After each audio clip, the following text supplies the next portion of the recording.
So I think those are things that the details that you've asked will come in future.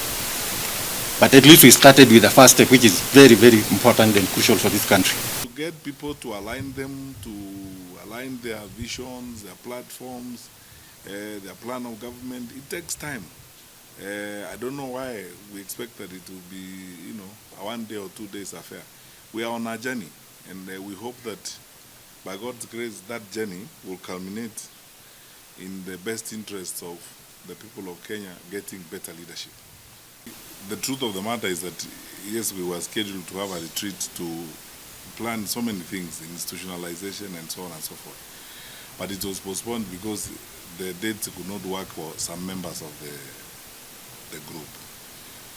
And I think our co-conveners, and that's why, I'm very hesitant to speak about this, because even as United Opposition, we have a structure we have subscribed to that we would like to respect as we move forward. And we have 2 co-conveners and a spokesperson. They are the ones who are supposed to address these issues in terms of what will happen and so on. And when a date is found for the retreat, we will get communication from our official spokesperson of the United Opposition or from the 2 co-conveners.